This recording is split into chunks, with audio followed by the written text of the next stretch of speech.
Namaskar and welcome back to the channel. So we are back to read this book called Biochemical Aspects of Neurological Disorders, which is first published in 1959 and contains lectures given in 1957 and 1958. We began with the chapter called Clinical Aspects of Anoxic and Hypoglycemic States, which has been particularly authored by Mr. Dennis Williams. So we have covered almost all the chapter with various headings, and we began with hyperinsulinism few videos back. उसमें हमने देखा था कि author ने divide किया था कि जो हाइपर इंसुलिनिज्म की चीज़ें होती हैं वो तीन ग्रुप्स में डिवाइडेड है, जनरल सिम्टम्स में, न्यूरोलॉजिकल में एंड साइकेट्रिक में. तो उसी को हम कंटिन्यू करते हुए आज इस वीडियो में बात करेंगे. So let's begin. तो ऑथर का जनरल सिम्टम्स के बारे में ऑथर का कहना है वाइडली कि वो ओबीस हो सकते हैं, ग्रीजी स्किन हो सकते हैं और मे बी हेयरी हो सकते हैं. हेयरी तब होने के चांसेस ज़्यादा हैं जब वो जो है बहुत समय से ये हाइपर इंसुलिनिज्म की दिक्कत रही हो और वो हो सकता है ट्रीट हुई हो, लेकिन जनरली हो सकता है अनट्रीटेड भी रही हो. तो हर्स्यूट या हेयरी होने की संभावना तब ज़्यादा बढ़ जाती है. और कोपियस स्वेटिंग होगी, पेशेंट को बहुत ज़्यादा पसीने आएंगे, specially in the small hours, छोटे छोटे घंटों में. और हेडेक्स हो सकते हैं पेशेंट को with tingling in the scalp, यानी सर दर्द और साथ में जो सर है उसमें एक टिंगलिंग सेंसेशन, जैसे कि गुलगुली करते हैं वो वाली सेंसेशन हो सकती है. और ऑथर का कहना था कि जो उस वक्त एविडेंस मिले थे वो ये सजेस्ट करता था कि जो स्वेटिंग है वो एड्रेनलिन की वजह से नहीं हो रही है, क्योंकि पेशेंट में उस वक्त हाइपरटेंशन नहीं होती है. इनफैक्ट ये जो होती है वो इस वजह से ब्रेन स्टेम के ओरिजिन की वजह से ज़्यादा मानी जाती थी या ज़्यादा मानी जाती है इस केस में स्वेटिंग, क्योंकि पेशेंट जो है फ्लश्ड होता है लेकिन उसमें कोई हाइपर टेंशन नहीं होती है, इसीलिए एड्रेनलिन को इसका कॉज नहीं माना जाता है. इनफैक्ट ब्रेन स्टेम ओरिजिन को ज़्यादा कंसिडर किया जाता है. तो ये था जनरल सिम्टम्स में जो डिवाइडेड थे ऑथर के द्वारा. वो नेक्स्ट ऑथर ने बताया है कि उसमें न्यूरोलॉजिकल एस्पेक्ट भी हो सकता है हाइपर इंसुलिनिज्म में. तो उसमें क्या कहते हैं वो देखते हैं. तो ऑथर का कहना है कि अटैक्स के बीच में जनरल हेडेक्स हो सकते हैं with tingling of the scalp, जो अभी हमने जनरल सिम्टम्स में कवर किया है. कभी कभी इंटेलेक्चुअल डिटीरियोरेशन पेशेंट में देखा जा सकता है, यानी उसका आईक्यू लेवल गिरने लग जाता है, जो कि फर्दर प्रोग्रेस करेगा डिमेंशिया में, वो चीज़ें बहुत ज़्यादा भूलने लगेगा. और जो न्यूरोलॉजिकल अटैक्स होते हैं वो ऑफन स्टार्ट होते हैं sweating and flushing with mild confusion, यानी पसीना आना लगेगा और फ्लश यानी रेड हो सकता है फेस, और थोड़ा सा कन्फ्यूजन हो सकता है पेशेंट में. साथ साथ देखने को मिलेगा कि पेशेंट की जो स्पीच है वो स्लर्ड है, डिसआर्थरिया है. उसके बाद डेवलप होगा difficulty in consecutive thinking, patient सोचने में भी दिक्कत करेगा कि आगे क्या मुझे करना है, आगे क्या बोलना है, ऐसा सोचने में भी उसको दिक्कत होगी. प्यूपल्स जो है लार्ज हो जाएंगे, आँखों के पुतलियाँ बड़ी हो जाएंगी. मूवमेंट्स जो है ट्रेम्युलस हो जाएंगे, यानी पेशेंट जो है शेक करने लगेगा स्लाइटली कोई भी मूवमेंट करते वक्त. उसके बाद क्लम्जी हो जाएगा, चीज़ें गिर सकती हैं उसके हाथ से. रिफ्लेक्सेस ब्रिस्क हो जाएंगे, प्लांटर रिस्पॉन्सेस एक्सटेंसर हो जाएंगे. और साथ साथ ऑथर ने संभावना बताई है कि मायोटेटिक इरिटेबिलिटी भी हो सकती है. मायोटेटिक यानी जो मस्कुलर स्ट्रेच रिफ्लेक्स से रिलेटेड है, उसकी इरिटेबिलिटी भी पेशेंट में देखने को मिल सकती है. आगे अगर चीज़ें बढ़ती हैं हाइपर इंसुलिनिज्म के अटैक की न्यूरोलॉजिकली, तो कोमा 40% पेशेंट्स में देखा गया था उस वक्त. और आज पेशेंट्स में जो है मेजर कन्वर्जन्स या एपिलेप्टिक अटैक्स भी हो सकते थे, और ये देखा जाता था कि उसमें 25% पेशेंट्स जो है ऐसे अटैक्स में डेथ को प्राप्त हो जाते थे, मर जाते थे. और चिल्ड्रन में यदि बात करें तो देखा जाता था कि एपिलेप्टिक इवेंट जो है कोई भी फॉर्म ले सकता था. पेटेट मल के में डेवलप हो सकता था, यानी एक माइल्ड फॉर्म ऑफ एपिलेप्सी जिसको पेटेट मल कहते हैं.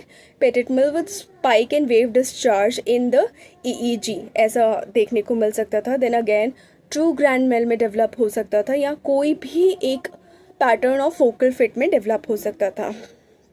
होल अटैक जो है वुड लास्ट फॉर मिनट्स और आवर्स.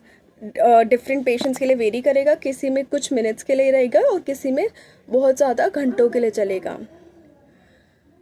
इसके साथ एसोसिएटेड रहते थे बहुत सारी events with repeated low blood sugars और any form of neurological disturbance as an anoxia में जो होते हैं वैसे डेवलप हो सकते हैं।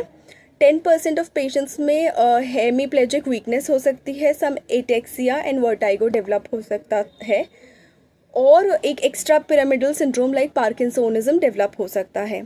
Diplopia, distortion of vision and visual hallucinations, यानी आँखों से विजन से रिलेटेड प्रॉब्लम्स डेवलप हो सकती हैं जिनमें बहुत ज़्यादा न्यूरल इन्वॉल्वमेंट रहता है। क्रॉनिक केसेस में हाइपर इंसुलिनिज्म के न्यूरोलॉजिकल एस्पेक्ट्स में मस्कुलर वेस्टिंग जो है मिलती है पेशेंट्स में। ये थे सारे सिम्टम्स जो ऑथर ने न्यूरोलॉजिकल एस्पेक्ट्स के अंडर कवर किए थे हाइपर इंसुलिनिज्म के। देन ऑथर कवर करते हैं साइकेट्रिक सिम्टम्स क्या क्या पेशेंट में डेवलप हो सकते हैं, उस वक्त क्या क्या देखने को मिले थे, वो ऑथर ने कवर किया। तो साइकेट्रिक के अंडर उन्होंने state of confusion, thought disorder, decreasing consciousness of the attack itself, और मतलब कि कन्फ्यूजन हो रहा है, पेशेंट सोच नहीं पा रहा है और उसको इतनी भी कॉन्शियसनेस नहीं रहती है कि उसको एक कोई अटैक हो रहा है। तो ये साइकेट्रिक डिस्टर्बेंसेस में देखने को मिलते थे। साथ साथ ऑर्गेनाइज्ड विजुअल हैलुसिनेशंस, डिल्यूजन्स देखने को मिलते थे पेशेंट में। वो कुछ भी इमेजिन करने लगता था, उसको कुछ भी दिखने लगता था जो कि एक बहुत ही ऑर्गेनाइज्ड फॉर्म में दिखता था। Again periods of aggression advancing to furor, मतलब कि पब्लिक आउटब्रेक ऑफ एंगर हो सकता है बिटवीन द अटैक्स। पेशेंट चीखने चिल्लाने लग सकता है और उसको खुद को समझ नहीं आएगा वो क्या कर रहा है। फ्यूग्यू स्टेट्स में भी फाउंड एसोसिएटेड विद कन्फ्यूजन, मतलब जब उसको अटैक्स हो रहे हैं तो उसको साथ साथ कन्फ्यूजन डेवलप होने की संभावना पेशेंट को रहती है। एक पेशेंट का एग्जाम्पल ऑथर ने दिया हुआ है जिनको आईलेट ट्यूमर था और वो मेंटल हॉस्पिटल में इस रीज़न से थे कि न्यूरोलॉजिकल ओपिनियन चाहिए था arising because she had epilepsy थी, इसीलिए न्यूरोलॉजिकल हॉस्पिटल में थे, लेकिन एक्चुअल में जो दिक्कत थी वो आईलेट सेल ट्यूमर की थी। तो एक ऐसी साइकेट्रिक पिक्चर अगर स्लो डिमेंशिया के साथ एसोसिएट होती है एंड पर्सनालिटी डिसइंटीग्रेशन, पेशेंट की पर्सनालिटी चेंज होने लगती है, तो जनरली ऐसा देखा जाता था कि उसको हाइपोग्लाइसीमिया के अंडर नहीं लिया जाता था क्योंकि more of the mental picture या साइकेट्रिक पिक्चर देखने को मिलती थी। तो कम सोचा जाता था कि ये हाइपोग्लाइसीमिया की वजह से या हाइपर इंसुलिनिज्म की वजह से हो सकता है। एक बड़ी इंटरेस्टिंग चीज़ पेशेंट में ऑब्जर्व की जाती थी, स्पेशली चिल्ड्रन में, कि हाइपोग्लाइसीमिया जब क्रॉनिक हो जाता था या हाइपर इंसुलिनिज्म जब क्रॉनिक हो जाता तो बड़ी अच्छे से चाइल्ड अडेप्ट कर लेता था। और वो ये इससे पता चलता था कि जो क्रॉनिक हाइपोग्लाइसीमिया में है ब्रेन बहुत जल्दी चाइल्ड का अडेप्ट करता है और ईईजी क्वाइट नॉर्मल आता है। ऐसा बहुत सारे एडल्ट्स में भी देखा गया था जिनको क्रॉनिक हाइपोग्लाइसीमिया था आईलेट सेल ट्यूमर की वजह से। उसमें ब्रेन में जब वो ट्यूमर था तब ईईजी नॉर्मल आ रहा था, लेकिन जैसे वो ट्यूमर हटा दिया गया और हाइपोग्लाइसीमिया अपने आप करेक्ट होने लगा तो ईईजी कुछ दिनों के लिए बहुत गड़बड़ आता था, ये देखा जाता था। तो जो डिज़ीज़ थी उसको फाइट करने के लिए बॉडी अपने आप अडेप्ट कर लेती थी और जब करेक्शन होता था तो ऐसा लगता था कि बॉडी के लिए वो नई चीज़ है, तो वो करेक्शन के अगेंस्ट भी फाइट कर रही थी और धीरे धीरे फिर वो उसको भी अडेप्ट कर पाती थी। तो जो आईलेट सेल ट्यूमर में अडल्ट का ब्लड शुगर लेवल फॉल हो जाता था वो एज लो एज 30 मिलीग्राम पर 100 ml था। तो उसमें भी ब्रेन का ईईजी बहुत बार नॉर्मल ही आता था। आईलेट सेल ट्यूमर रिमूव होने के बाद वो अब नॉर्मल हो जाता था, लेकिन कुछ दिनों बाद स्लोली द ईईजी जो है रिवर्ट कर जाता था नॉर्मल स्टेट को। ऐसा बहुत सारे केसेस में ऑथर ने देखा और इसमें उन्होंने कोट किया है।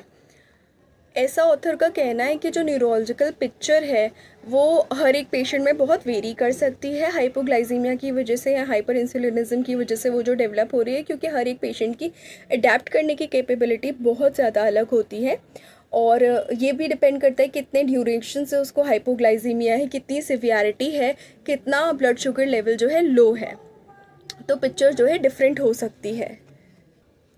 ऑथर का उस वक्त मानना था कि इस चीज़ पे स्ट्रेस देना बहुत ज़रूरी है कि एक low fasting sugar and a flat और peaked reactive glucose tolerance curve जो है रिपीटेडली हमें फाइंड करनी हो इन सस्पेक्टेड केसेस, जब तक हम एक कंफर्म डायग्नोसिस लेके आए। डायग्नोसिस क्लिनिकल वन हो सकता है, क्लिनिकली कंफर्म हो सकता है, लेकिन ज़रूरी नहीं कि वो लेबोरेटरी इन्वेस्टिगेशन से डिसअप्रूव ही हो यदि हमें रिक्वायर्ड लेबोरेटरी रिजल्ट्स नहीं मिल रहे हैं।